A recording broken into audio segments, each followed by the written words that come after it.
الوحيد بالعالم لما بتسأله سؤال وبتقول له شو حلمك قبل ما تموت، شو بتتمنى؟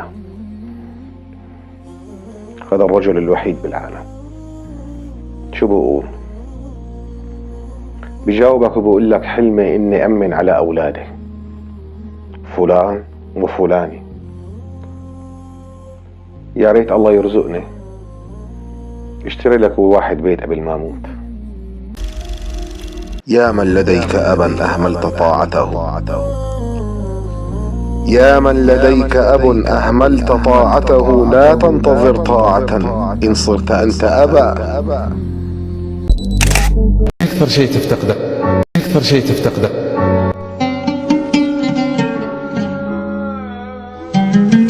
لا، ما هو أي شيء أو أكثر شيء بفتقده بهالحياة.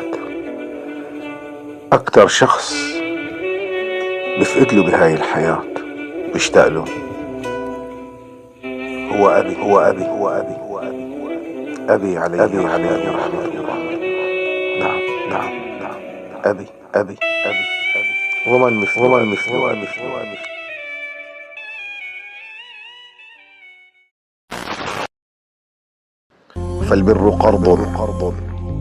فالبر قرض إذا أقرضته لأب يوفيكه ولد، والبر ما ذهب. الوحيد بالعالم لما بتسأله سؤال وبتقول له شو حلمك قبل ما تموت، شو بتتمنى؟ هذا الرجل الوحيد بالعالم شو بقول؟ بجاوبك وبقول لك حلمي اني امن على اولادي فلان وفلاني، يا ريت الله يرزقني اشتري لك واحد بيت قبل ما اموت. بتمنى الله يرزقني امنن كل مين درسهم وعلمهم.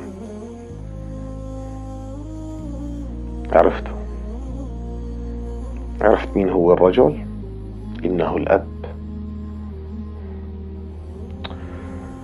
كان في قاضي يا جماعة عم يحكي، لما كان هذا القاضي صغير ولد كان ابوه دائما يقول له كلمة القاضي ما فهمها لبعد ما تزوج. شو كان يقول له ابوه؟ كان يقول له بتمنى يا ابني انك تكبر وشوفك قاضي عم تحكم بين الناس بالعدل، وانا اوقف على بابك حاجب، يعني بجيب لك الشاي والقهوة. يقول هذا القاضي، يعني لما اسمع ابي يقول هذا الكلام كنت اقول بنفسي يعني شو هذا اللي عم يقوله ابي؟ كيف بدي يعني اكبر بصير قاضي وهو يكون حاجب عندي كخادم؟ يقول بقيت هذه الكلمة اقلبها في نفسي واقلبها في رأسي بس ما قدرت افهمها. المهم درس، تعلم، نجح، اصبح قاضي واشتهر بين الناس، بس ابوه ما كملت فرحته، مات ابوه، ما عاش لحتى يشوف ابنه قاضي مثل ما كان يتمنى، سبق الأجل. ثم تزوج هذا القاضي. بقول لمن اجاني الولد عندها فهمت معنى كلمة أبي، أتمنى يا بني أن تصبح قاضيا وأكون أنا حاجبا على بابك. نعم أقسم بالله العظيم إنه الأب يلي بيقدم لأبنائه كل ما يملك، فإن لم يعد يملك مستعد يقدم لهم القلب والطحال والعيون، كل شيء فداء لأولاده، يحيا لأجلهم، تحمل أحيانا الذل والصعوبات في العمل، مشقات الحياة. ليه؟ مشان أولاده يعيشوا سعداء. أنا عن نفسي بشبه الأب بالجندي المجهول. شايفين بدول العالم بيعملوا تمثال وبقولوا هذا تمثال الجندي المجهول. أنا بالنسبة إلي الجندي المجهول هو أبي. طبعا هو كله أب. تعرفوا ليش يا جماعة؟ الأم دورها بالبيت واضح. يعني لما كنا صغار وحتى بعد أن كبرنا، الأم ولادها بيشوفوها. أمنا بتفيق بكير، بتلبسنا ثيابنا، بتبعتنا على المدرسة، بتعملنا فطور لقمة طيبة، بتساوي لنا غدا لقمة لذيذة شهية، بتغطينا، بتحممنا، بتنشط شعرنا، بتهندزنا، بتلبسنا، كله واضح. بس بالله عليك، شي مرة هيك وانت عم تاكل لقمة طيبة من ايد امك صفنت بهذه اللقمة وتفكرت فيها وقلت لولا أبي وصلتني هاللقمة؟ طبعا هذا بعض فضل ربي. أبي اللي جاب هذا الأكل منشان أنا آكل وانبسط بهاي اللقمة وآكل هاي التفاحة وهاي الموزة، وهو اللي اشترى لي هذا القلم وهاي الشنطة، وهو اللي بعتني على المدرسة، وهو اللي علمني واشترى لي الكتاب، وهو وهو وهو وهو. بس شي مرة قلت كيف عم يجيب أبي هذا المال ليعطيني إليه؟ يا ترى هو مبسوط بشغله؟ يا ترى عم يعاني؟ يا ترى لما اشترى كذا وكذا اشتراهم معه مصاري ولا معاش وخلاص هو موظف فقير فاستدان من أجل أن يطعمني؟ راح اتدين من أجلي أنا. أليس هو الجندي المجهول؟ احرص على رضاهم. رب اغفر لي ولوالدي رب ارحمهما كما ربياني صغيرا. من أجمل ما سمعت. يقول الشاعر: يا من لديك أبا أهملت طاعته. أبوك موجود بالحياة الدنيا وأنت مهمل. يا من لديك أبا أهملت طاعته، لا تنتظر طاعة إن صرت أنت أبا. لا تنتظر بكرة أولادك يكونوا بارين فيك، لأنك أنت لم تكن برا في بأبيك. بالنسبة إلى الأب، يعني أنا بشبهه بجدار. تعرفوا القلاع القديمة اللي بتلاقوه مبنية من الحجارة الضخمة؟ الأب بالنسبة إليه هو كجدار. طول ما هو موجود هذا الجدار صلب قوي صامت، بركي ظهر عليه وأنا مطمئن، وأنا على يقين بعد ربي سبحانه ما حد بهاي الدنيا بيقدر يأذيني فيه. أنا في وراي أبي رح ينصرني بعد نصر ربي، رح يآزرني، رح يكون جنبي، رح يحميني من الذئاب. بس هذا الجدار كمان بشوف إنه ما حدا بيقدر يكسره من شأنه. هو مستعد يتحمل كل صدمات الدنيا بما فيها، كل صدمات الناس، كل الأذى، بس لأجل ما انأذى أنا. قوي. بس ايمتى بينكسر هذا الجدار؟ أنا بالنسبة إلي عن تجربة أقول انكسر هذا الجدار عندما مات أبي. ووالله وبعد أن شبنا وأصبحنا آباء ما زلت إلى الآن بشوف إنه ظهري فاضي، ما فيني أركي، ما عاد في شيء أركي على ظهري. لم يعد موجود هذا الحائط الصلب. اللهم ارحم والدي، اللهم ارحم والدي وجميع موتى المسلمين. اللهم رب اغفر لي ولوالدي رب ارحمهما كما ربياني صغيرا. يقول: لم يحن ظهر أبي ما كان يحمله،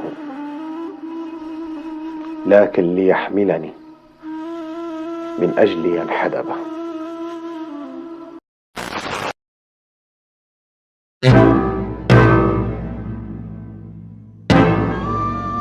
لو أمطرت ذهبا من بعد ما ذهب، لا شيء يعدل في هذا الوجود أبا.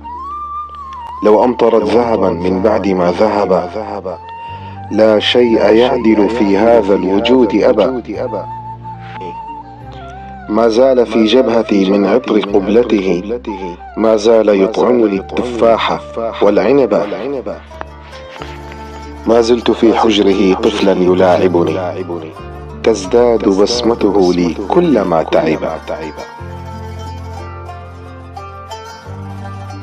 لم يحن ظهر أبي ما كان يحمله، لم يحن ظهر أبي ما كان يحمله، لكن ليحملني من أجل ينحدب، وكنت أحجب عن نفسي مطالبها، فكان يكشف عما أشتهي الحجب، أخفو وأمنيتي سر ينام معي، أصحو وإذ بأبي ما رمت قد جلب.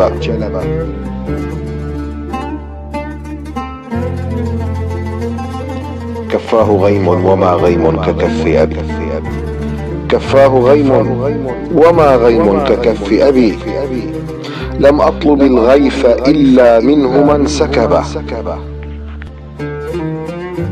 يا ليتني خاتم في خنصر وكما، يا ليتني خاتم في خنصر وكما، قد شئت يا أبتي قلبته انقلبا.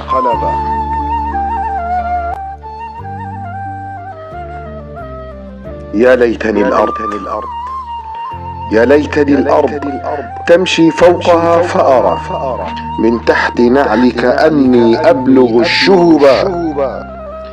مهما كتبت به شعرا، مهما كتبت به شعرا فإن أبي، مهما كتبت به شعرا فإن أبي في القدر فوق الذي في الشعر قد كتب.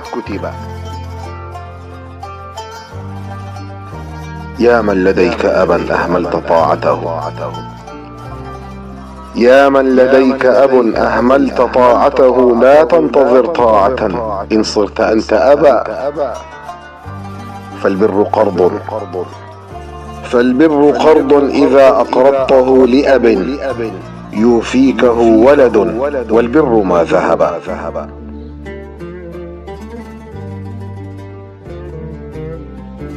لا تنتظر موته، صل في الحياة أبا، لا ينفع الدمع فوق القبر أنسكب.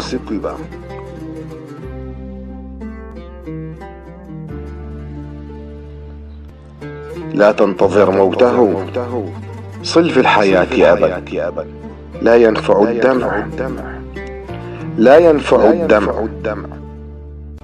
لا ينفع الدمع فوق القبر إن سكب.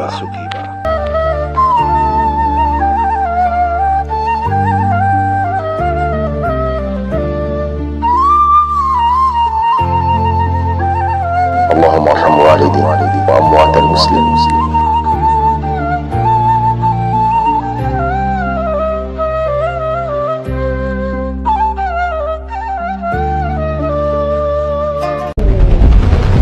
أكثر شيء تفتقده، أكثر شيء تفتقده.